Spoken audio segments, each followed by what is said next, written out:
I'm sure you're all itching by now to have a bit of a sing, so I'm not going to talk too long about the second Kyrie, but just a few little things about it. We've talked before about how this is an F sharp minor.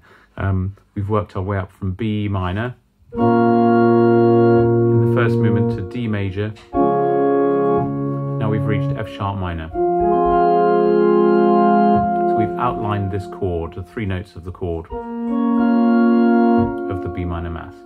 So I think this is a really interesting idea.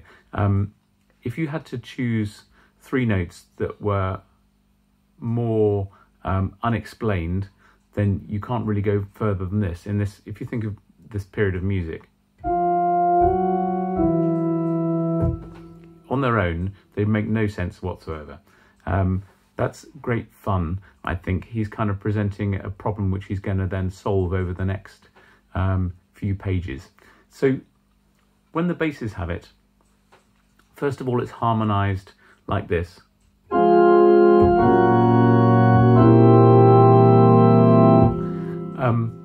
Elsewhere, he harmonizes it a slightly different way.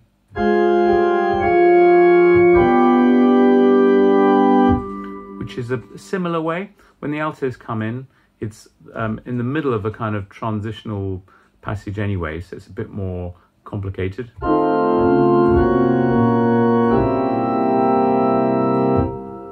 And you'll notice as we go through that he makes it gradually more and more intense by the tessitura of the piece. So he gets higher and higher, and that's why we've kind of added dynamics to accentuate that. About bar 31, he starts introducing this new idea and a new rhythmic idea as well. We have this offbeat, 1, 2, 3.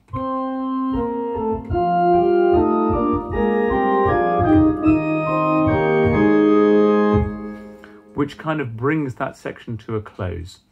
Then you'll notice that at bar 35, the altos come in, and we've cut down for just a short second. Instead of having 4 parts, we have just a single voice, just for 1 beat. So that then goes back to the beginning. And what he does now is to have these entries closer together. So before, he has the Kyrie is sung for 1.5 bars, 2.5 bars, I beg your pardon, before the other part comes in. At bar 35, we just have 2 notes, and then the other part comes in immediately. And you'll notice that actually, that even though he's completely changing how he does that, it still works. So he's thought about that in advance, and he's written himself a melody which makes a counterpoint with itself, which works as a duet with itself at 2 different points. That's quite difficult to do.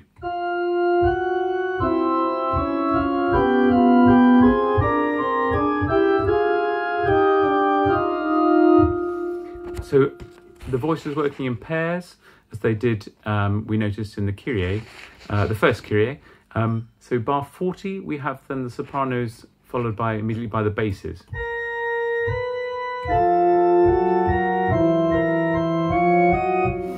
So he's doing the same kind of ideas. Then we get at bar 43, the offbeat idea.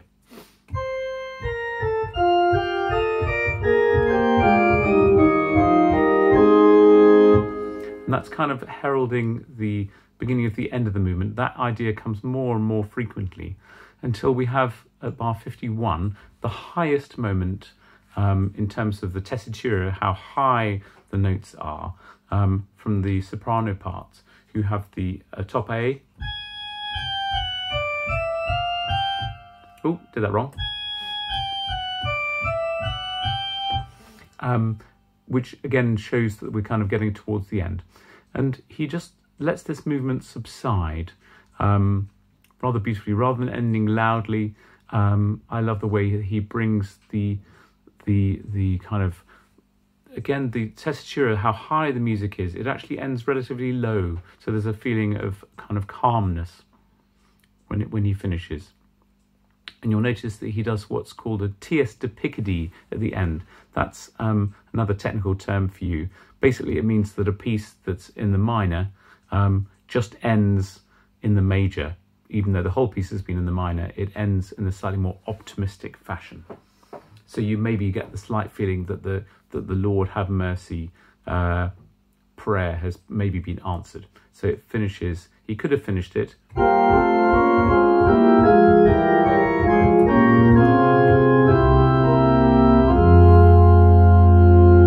And that would have been absolutely what you would expect. But there's just a slightly different nuance to it by ending it in the major.